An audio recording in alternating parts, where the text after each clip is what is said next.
Hello students, good evening. Welcome to my channel Biology for the Students.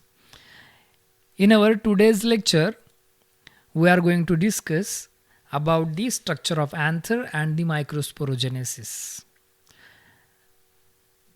See, the anther structure is very important to discuss the process of microsporogenesis. आता अँथरचं structure आपल्याला पुढील स्लाइडमध्ये बघायचं आहे. आता anther बघा, anther म्हणजे काय? तर अँथर म्हणजे it is a part of stamen. आणि स्टॅमेन म्हणजे काय? Stamen is the member of androecium. Androecium काय आहे? Androecium is the male sex organ. फुलाचा मेल सेक्स ऑर्गन जो असतो त्याला आपण अँड्रोशियम म्हणतो. आणि अँड्रोशियमचे जे मेंबर्स असतात, काय जे फुलामध्ये पाच असतील, 6 असतील किंवा 2 असतात किंवा 4 असतात, त्या प्रत्येक मेंबरला आपण बोलतो स्टॅमेन. आणि प्रत्येक स्टॅमेन कशानं बनलेला आहे बघा, यामध्ये अँथर आणि फिलामेंटने बनलेला आहे. या ठिकाणी मी माऊसने दाखवतोय, अँथर आणि फिलामेंटने आपल्याला स्टॅमेन बनलेला दिसतोय. तर anther is very important because it synthesizes microspore. ही मायक्रोस्पोर तयार करण्यामध्ये खूप महत्त्वाचे असल्यामुळे आपल्याला अँथरचा स्टडी या ठिकाणी करायचा आहे. फिलामेंटचा जास्त काही रोल नाही आहे, it just like a stock. तो एक स्टॉक आहे. आता आपल्याला स्ट्रक्चर ऑफ अँथरमध्ये काय बघायचं आहे बघा, ज्यावेळेस अँथर हा इमॅच्युअर स्टेजला असतो, म्हणजे कम्प्लिटली त्या ठिकाणी त्यात मायक्रोस्पोर किंवा पोलन ग्रेन्स तयार झालेले नसतात, अशी जी कंडिशन असते त्याला इमॅच्युअर स्टेज बोलतात. तर ज्यावेळेस मायक्रोस्पोर तयार नसतात झालेले त्यावेळेस इथे जो सेंटरचा पार्ट आहे याच्यामध्ये पॅरेंकायमाचे सेल असतात. पॅरेंकायमाच्या सेल काय करतात? त्या सेल फूड सिंथेसिस जे काय केलेलं असतं ते सगळ्या स्टोअर करून ठेवतात. ओके. आणि ह्या पॅरेंकायमा सेलच्या कडेला, म्हणजे एकदम अशा ह्या अँथरच्या कडेला इपिडर्मल सेल वॉल लेयर असते. ओके. तर कडेला अँथरच्या इपिडर्मल सेल वॉल लेयर आणि त्याच्यामध्ये पॅरेंकायमाच्या सेल असतात. ओके. तर असं हे जनरली स्ट्रक्चर असतं. पण हे कधी इमॅच्युअर स्टेजमध्ये असतं. ज्यावेळेस तो अँथर मॅच्युअर व्हायला लागतो त्यावेळेस होतं काय, तर आतमधल्या जे काही पॅरेंकायमाच्या सेल्स असतात त्यांच्यामध्ये डिफरन्शिएशन येतं. म्हणजे काय होतं, काही टिश्यू मायक्रोस्पोर तयार करतील, काही त्या मायक्रोस्पोरला न्यूट्रिशन प्रोव्हाइड करतील, काही त्या मायक्रोस्पोरला बाहेरून सगळ्यात जास्त प्रोटेक्टिव्ह वॉल लेअर करतील वगैरे वगैरे. अशा आपल्याला ह्याच्यात टिश्यू डिफरन्शिएशन नंतर व्हायला लागतं. ते आपण डिटेल नंतर बघणार आहे. तर आता आपल्याला बघायचं काय यामध्ये, तर anther is mostly dithecous. Dithecous म्हणजे काय? हा 2 लोबचा बनलेला आहे बघा. इकडे एक लोब आहे आणि इकडे एक लोब आहे. ओके. आणि प्रत्येक जो लोब असतो तर ह्या लोबमध्ये 2 चेंबर्स असतात किंवा पोलन सॅक असतात.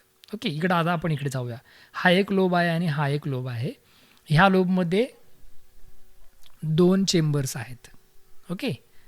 2 चेंबर्स म्हणजे काय आहे? 2 पोलन सॅक आहे. आणि ह्या लोबमध्ये ह्या 2 पोलन सॅक किंवा पोलनचे चेंबर्स आहेत. ओके. तर anther it is made up from 2 lobes. या 2 लोब्सनी बनलेला असतो. त्याला आपण डायथिकस बोलतो. ओके. आणि जर मोनोथिकस असेल तर मोनोथिकस म्हणजे काय, असे 2 पार्टिशन नसतील इथे, तर एकच पूर्ण होल तुम्हाला एक सिंगल अँथर दिसेल कंप्लीट, त्याला आपण मोनोथिकस बोलतो. आणि मोनोथिकसमध्ये पण वेगळं काही नाही आहे. मोनोथिकसमध्ये लोब 2 नाही, एकच लोब आहे आणि त्या एकच लोबमध्ये 4 पोलन सॅक असतात. Okay. It is a very simple structure. आणि हे आपण आता डिस्कस केलेलं आहे. जर यात कोणाला काही कळलं नाही तर शुअरली कमेंट करा किंवा विचारा. I will explain it again. आता जो महत्त्वाचा पार्ट आपल्याला बघायचा आहे त्याच्यामधला बघा, आता मागील फिगरमध्ये आपण जस्ट एक ओव्हरव्ह्यू बघितला आहे बघा. स्टॅमेनचं स्ट्रक्चर आहे, अँथरचं स्ट्रक्चर आहे, पण आपण याच्यामध्ये एक्झॅक्टली आपण त्याच्या कोणकोणत्या वॉल आहे, कोणकोणते लेयर्स आहे त्याच्यामध्ये ते आपण बघितलेलं नाही. आता आपण एक्झॅक्टली हा जो काही इथे कट केलेला पार्ट आहे याचा आपण TS एक थोडासा झूम बघूयात. झूम म्हणजे थोडासा डिटेल अल्ट्रास्ट्रक्चर त्याचं बघूया आपण. तर यात बघा, हे जे काही 4 चेंबर्स आहे यात बघा, हे 4 चेंबर्स आपल्याला इथे बघायचे. एक्झॅक्टली हे व्हॉट इज द स्ट्रक्चर. तर याच्यामध्ये पहिला पार्ट जो आहे epidermis. You know that epidermis is always present outside the any structure. कुठल्याही स्ट्रक्चरच्या आउटसाईडला सगळ्यात बाहेरून आपल्याला ही इपिडर्मिस दिसते. इपिडर्मिस हे बघा इथे आहे. त्याच्यानंतर एंडोथेशियम आहे. एंडोथेशियम म्हणजे कुठला? हा इपिडर्मिसच्या आतला जो थोडासा हा मोठा सेलचा पार्ट दिसतोय तो एंडोथिशियम आहे. इकडे थोडंसं एनलार्ज स्ट्रक्चर आहे बघा इकडे राईट साईडला. इपिडर्मिस ही सगळ्यात बाहेरची लेअर, त्याच्या आतल्या बाजूने इथे एंडोथिशियम आहे. ओके, हा एंडोथिशियमचा पार्ट आहे. त्याच्यानंतर हे छोटंसं 3 दिसत आहे का डार्क लेअर, हे 3 मिडल लेयर्स आहेत. ओके, म्हणजे बघा इपिडर्मिस, एंडोथेशियम, मिडल लेयर्स आणि हे थोडेसे व्हाईटिश बघा इथे बीड मण्यासारखे दिसतात इथे सर्कलमध्ये. हे जे आहेत हे आहेत टॅपेटमचे. ओके, आणि ह्या टॅपेटमच्या लेअरच्या आतल्या बाजूला हे जे काय आहे ते याला बोलतात स्पोरोजिनस सेल्स. स्पोरोजिनस सेल्स म्हणजे काय, the cells which can produces spores. त्या अशा सेल्स असतात ज्या स्पोर प्रोड्यूस करतात. तर ह्या सेल्सला आपण बोलतो microspore mother cell. Microspore mother cell म्हणजे काय, त्या मायक्रोस्पोरला जन्म देतात किंवा मायक्रोस्पोर किंवा पोलन ग्रेन्सला बनवतात. ओके, तर ह्या फिगरमध्ये जस्ट एवढंच आहे.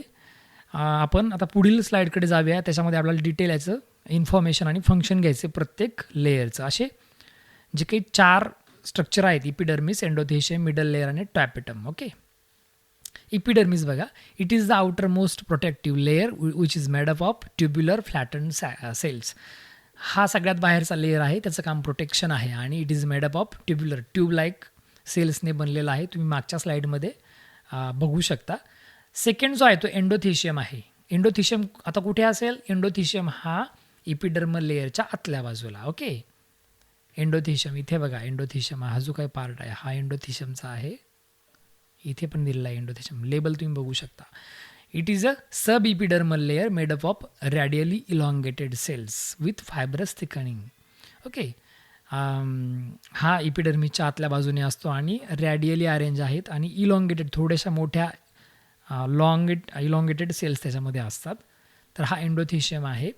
थर्ड जो आहे तो मिडल लेयर आहे. मिडल लेयर आपण बघितला इनर टू एंडोथेशियम, एंडोथेशियमच्या आतल्या बाजूला. It is the middle layer which is made up of thin walled sale.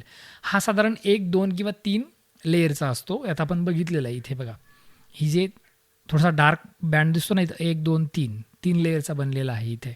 तर मिडल लेयर हा 2-3 लेयरचा बनलेला असतो. Okay, which may disintegrate into mature anther. हा कधी कधी मॅच्युअर अँथरमध्ये तुम्हाला दिसणार पण नाही किंवा कळणार पण नाही. चौथा पार्ट आहे tapetum. It is the innermost nutritive layer of anther wall. Anther वॉलचा सगळ्यात महत्त्वाचा आणि न्यूट्रिटिव्ह सेलचा लेअर असतो, त्याला आपण बोलतो tapetum. And it is immediately encloses the sporogenous tissue. हा स्पोरोजिनस टिश्यूला बाहेरून आवरण म्हणून आहे. आपण इथे मागच्या याच्यामध्ये बघितलं तर हे जे डार्क ब्लॅक सेल दिसतात ह्या स्पोरोजिनस टिश्यू आहेत आणि ह्या सेलला जो काय हा व्हाईट रिंग दिसते, ही व्हाईट रिंग, याला आपण बोलतोय, याला बोलतात की टॅपेटम. ओके, आणि टॅपेटमचं काम काय असतं, to provide nutrition to the sporogenous cells और मायक्रोस्पोर मदर सेल्स. ओके, अशा प्रकारे इपिडर्मिस, एंडोथेशियम, मिडल लेयर आणि टॅपेटम या ठिकाणी आपल्याला स्टडी करता येते.